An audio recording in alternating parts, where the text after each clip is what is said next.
ওটা প্রেস করে all button করে দিও। আর সবাইকে একটাই কথা বলবো, তোমরা যে চ্যানেলটা সাবস্ক্রাইব করো, বেল বাটনটাকে অল বাটন করতে ভুলে যাও। ওইটা না করলে কি হয় যে আমি যা কিছু পোস্ট করবো আর কি তোমাদের ফোনে নোটিফিকেশানটা যাবে না। আর ওটা যদি অল করে দাও, আমি যাই পোস্ট করি তোমাদের ফোনে নোটিফিকেশানটা পৌঁছে যাবে, তোমরা অটোমেটিক দেখতে পেয়ে যাবে, বুঝেছো? তার জন্য কথাটা বলা বারে বারে। তো চলো এবারে, তো চলো এখন চান তো হয়ে গেছে, কিছু খাবো, থাইরয়েডের ওষুধটা খাবো, এই যে থাইরয়েডের ওষুধটা খাবো, খেয়ে আর কি রোদ পড়েছে বাইরে, বীভৎস রোদ পড়েছে সকাল থেকে, এত রোদটা সারাদিন কি অবস্থা হবে তা ঠিক নেই। আর রান্না তো এখনও করিনি, দেখি এসে রান্না করব না বাইরে খাবো এখনও জানি না। তবে যাই হোক, রান্না এখন করব না, কারণ এখন টাইম নেই, 9:45 বাজছে।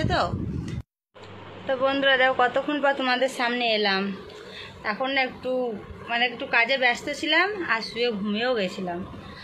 তো ফ্রিজ থেকে বার করেছে, দেখো এখন টক দই না মিষ্টি দই, এটা আর আঙুর এসেছিলো পাড়াতে, দেখো আঙুর কিনে জলে ধুবো বলে আর কি গামলা রেখেছি। কেন জানো তো, নাহলে আমাদের মিষ্টি তো অত কিছু না ধুয়ে খেয়ে নেয়, ও তো খেতে চায় না, ওর জন্য আর কি জলের মধ্যে রেখেছি, ওখান থেকে ধুয়ে তুলে রাখবো।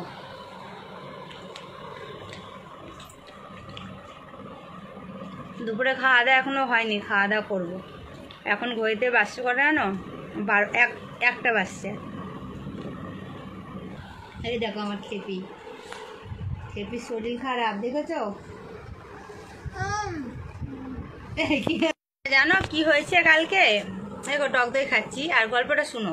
টক দইয়ের কথা বাদ দাও, টক দইয়ের গল্প পরে বলবো, আগে আর বান্ধবীর গল্প শুনো। আমার একটা বান্ধবী আছে লতা মণ্ডল, তোমাদের বলেছিলাম না আমি লাইভে যে লতা মণ্ডলের চ্যানেলটা সাবস্ক্রাইব করে নিও। আমার বান্ধবী ওটা দেখবে, সার্চবারে গিয়ে সার্চ করবে, দেখতে পাবে লতা মণ্ডল সার্চ করবে। ওটা আমার সোনারপুরের বান্ধবী, সোনারপুরে বাড়ি হয়। তো আমাকে কালকে ফোন করেছে, ওর নাম্বার তো আমি জানি, আমার ফোনে সেভ আছে, আমার নাম্বারও ও জানে। তো ও না অন্য নাম্বার দিয়ে ফোন করেছে, ওর বরের